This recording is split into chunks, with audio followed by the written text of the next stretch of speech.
you ever heard the phrase, there's a season for everything? Well, we're talking about that in today's video.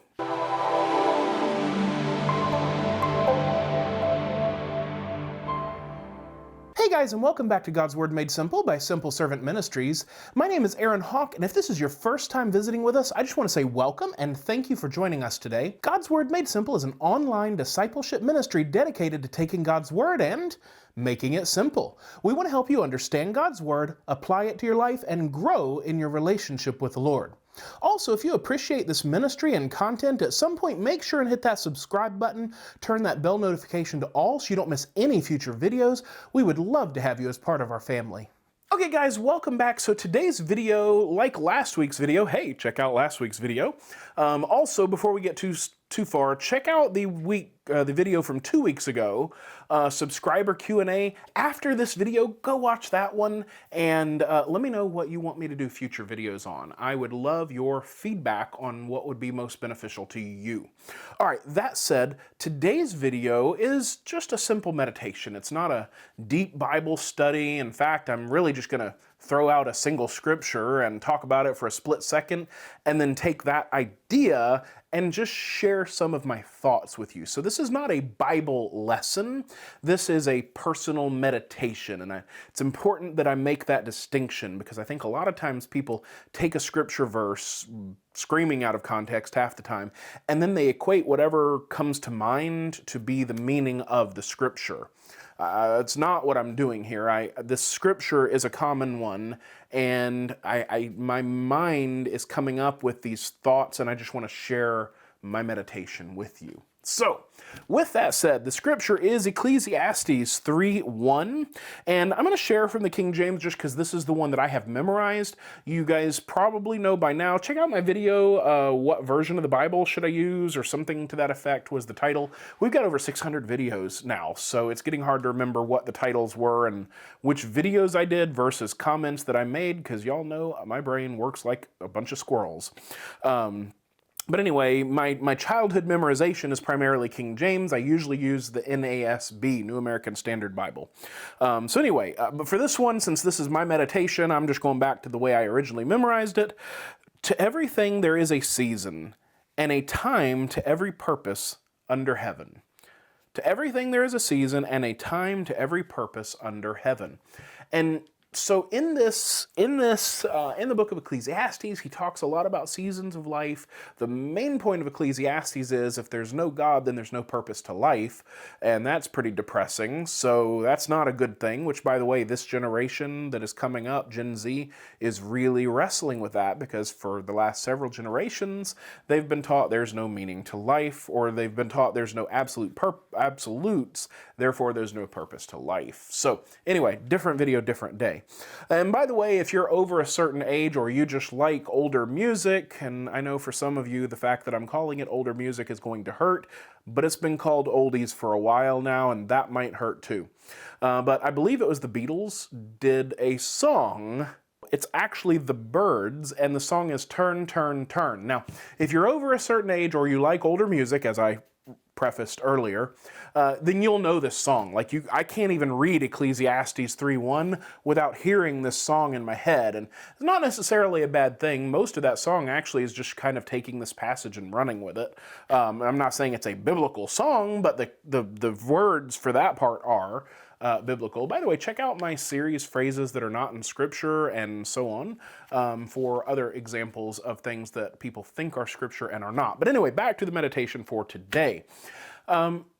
Yeah, for everything there is a season, and I think that's a really important concept as you grow in maturity. There's a season for everything, and as you grow and deepen, both just as a human being, even apart from Christ, but especially in your walk with Christ, as you grow and mature mentally, emotionally, spiritually, you'll realize that there are different seasons to life. So for example, in life, you might have a season where your primary focus is high school or college or some other degree.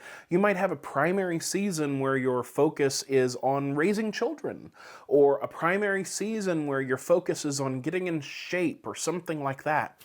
And so these seasons of life can be short seasons or long seasons, but it's important to recognize that life operates within seasons because a lot of times, especially disciplined people, tend to want to set a schedule or a discipline and just leave it, forget it. I always do that. It's kind of like, not that I have any room to talk, but the guy that just eats the same thing all the time, right? That's my meal, that's what I eat, period, end of story. I'm happy that way. Okay, I mean, you might be, because I tend to do that, but in life, that actually leads you astray. Because if your focus in one season is on learning, and in another season the focus should be on teaching, but you don't make that transition from learner to teacher and learner, then you're going to miss the boat. If you're trying to raise children, but you don't recognize that that season of life is focused on, yes, you need some mental time too, but well, if you're a parent, you have mental time. But you know what I mean. All right. But that season should be focused on raising the children. By the way, I'm not talking about making your children idols. I need to do a video on that one of these days. But there's still a focus of the season on raising children that you need, that if you miss that, you miss it and you can't get that back. So in life, there's a season for many things. And so it's important as you grow and mature, again, mentally, emotionally, physically, spiritually, it's important to recognize the seasons. And even more important than recognizing that seasons exist is recognizing what season am I in and what season do I need to prepare for. Now, this is a meditation that I have quite frequently, but specifically today, I'm recording this in October. Yes, it is October of 23, so depending on when you're watching this. Our leaves here in South Carolina don't change that much. I love seasons and snow. I miss snow. I've lived all over the country, so we don't really get snow here. And we really don't get much by way of changing colors on leaves. My wife and I were talking about that the other day. But we get some. And today, as I was driving down the interstate, I saw some of the leaves changing. It was like, oh, cool, you know, we're getting a little bit of that fall look. And of course, that just kind of took me back into this common meditation. But specifically today, I wanted to share that it's important to know the seasons exist and then to know what season you're in and what season to prepare for. That's just good general wisdom and maturity. But also, again, you have micro seasons and macro seasons, right? I think this is where I'm purely using conjecture and just the musings of my mind. But I think spring to winter is a good analogy for life. And I'm not alone. Many poems, poets, etc. have written on this. Songs have been sung on it. So I'm not alone. And I'm not claiming that this is anything unique. It's not. In fact, the book of Ecclesiastes says there's nothing new under the sun. But in the spring, that's kind of like your childhood, right? If you take 100 years, a lot of people aren't going to see 100 years, but for the sake of easy math, if you take 100 years and you divide it up into 4 seasons, growing up is 0 to 25. That's your spring. If you want to be more realistic, the average age, I think, is somewhere around 80. Let's just say 80. I'm not going to bother Googling that one because it doesn't matter. Then really it's 0 to 20. Is spring, right? What does spring represent? It represents new life. It represents excitement. Everything is green and beautiful, and you're looking forward to continuing to grow and all of that. Kids can't wait to be adults, etc. And it's also about learning limits and learning what's important, right? And then you have summer. Now, depending on what area of the country you live in, summer may mean something totally different to you than it does in some other region of the country or the world. But for the sake of the example today, let's just use a not scorching hot death summer, like the meme about Mario, the sun and the Mario World thing, right? But summer is the time where you grow, you mature from a farming perspective, depending on where you are, where you live, right? That's where the crops grow and are taken care of. So all the work that you did in spring leads to summer. And then summer is that season of growth. It's still fresh, it's still new, it's still accelerating, right? But it's the season of planting and growing, right? Well, if you're using 80 years as the lifespan, then that's roughly 20 to 40, right? Or 20 to 50, 25 to 50 if you're using the 100-year math. But let's stick to the 80-year math. I think that one's just easier, and I think that fits our American culture better in terms of understanding as well. And probably reflects reality much, much more accurately. So yeah, that 20 to 40 is kind of summer. I turned 40 a year ago, year and a half ago, something like that. Yeah, about a year and a half ago, I turned 40. And I didn't really freak out the way a lot of people do, but it's a time to take stock. If I'm on the 80-year plan, then I have crossed from summer into fall, the autumn. Well, what is that season supposed to be?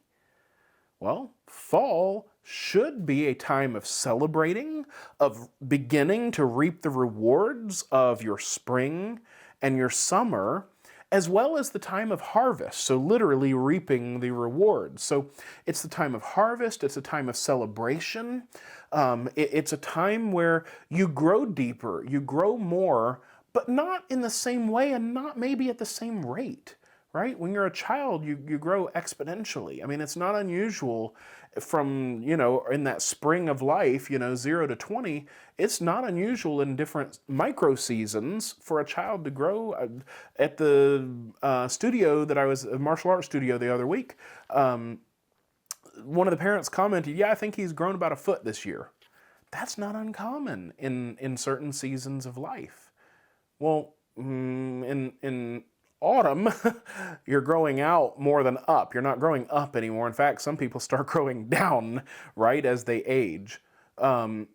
So, kind of that 40 to 60 should be that season of reaping the harvest, reaping what you have sown. And if you get to that point, I think that's why a lot of people have such a midlife crisis, is life never pans out the way that we want. I'm just as frustrated sometimes as you probably are. Life doesn't generally pan out the way we want because we live under a curse. Check out my Exodus chapter 3 video. But if you have sown faithfully, and that's why it's so important, this is so countercultural to American mentality in the modern day, Western mentality in the modern day, extended adolescence, where people are encouraged to be adolescent all the way into their 30s up to 40. And yeah, just, it's all about you and this season of life and all of that. Well, by the time you get to autumn, if you haven't planted, you don't have anything to reap. You will reap what you sow. That's actually a scripture. We'll put the reference here. We'll look it up in editing. You will reap what you sow. But if you want your autumn to be about harvest and to be about enjoying and celebrating and gathering in the harvest, you have to have planted prior to that. And again, I think that's why a lot of people have such a midlife crisis, especially in the modern day where you're essentially encouraged to be a child until you're 20 to 30 years old. It's all about you. Just go, drink and carouse and do whatever. And I know that sounds really old, even coming out of my mouth, it sounds really old, but it's true. You're not going to enjoy your autumn unless you've planted and been building toward it. So roughly 40 to 60 is that autumn season of life. And then if we're using the 80-year mark, then 60 to 80 is winter. Well, what is winter? See, a lot of people, when you say winter, they just think death, right? That's not what winter is. Winter is everything you have prepared up till now, sustaining you in that season and being able to enjoy the joys of that season. So hopefully you have grown, planted, you've reaped good things because you planted good things throughout your life. And hopefully in that winter, that's where you're able to enjoy. The classic example would be grandchildren, right? You've come somewhere in that retirement age, and now you're able to invest in your grandchildren, or you don't have grandchildren, or family fallout, whatever. That's the season of life that you hopefully, if you're able to retire. By the way, the Bible doesn't talk about retirement the way that we do as Americans. A lot of people, can't wait to retire. I'll just live on a golf course somewhere and it's all about me again. That's not in keeping with Scripture. I mean, hey, if you want to go play golf I'm not knocking that. But life is not about serving me. Life is about serving others. Winter is the time where you have everything stored to be able to do that. You're physically not capable at that point, in my analogy, of doing the work of that young 20-year-old. But hopefully you've done the work up to then that you can now rest in the work that you have done and benefit from it. So using the analogy of winter, well, if you've chopped enough firewood, you get to enjoy the warmth of the fire in a nice warm house that is maintenance free at this point because you've done all the maintenance leading up to winter. And in this season, it should be, other than the physical problems that do come with age because we live in a broken world, it actually ought to be one of the most blessed seasons of life because everything has built up to that season. And you've chopped your firewood, you've got your family around the Christmas tree, so to speak, and you can have your old school Hallmark moment. If you're not following me on that, that's okay. But that should be winter. And it's also the season to take stock and to teach the next generation. It's the season to say, okay, well, we're not plowing the field right now. We're not doing these other things right now. So let me teach you, those of you that are in spring, summer, and autumn, let me teach you what it takes to have a good winter. I hope this meditation helps you. I hope it encourages you. It's really pretty basic. I mean, there's nothing super fancy about this meditation, but I think it's one that a lot of us don't stop to enjoy and to think through. But I think it's something that, like I said earlier, the most important thing is to know what season am I in and what season is next, right? Maybe I didn't plant well. Maybe I didn't grow well early on, and I didn't plant during the summer, and I didn't prepare as well as I should have in autumn. And now I'm in the middle of autumn and I'm staring down the winter. What do? Well, then you use every ounce of daylight that you have left in autumn to have the best winter that you possibly can. It's never too late. So, again, I hope this meditation blesses you. Let me know your thoughts in the comments. If this helps you, if it encourages you, if it confuses you. I would really appreciate knowing what you guys are thinking and receiving from this. I hope it's a blessing. Anyway, that's it for today, guys. Thank you very much, and God bless.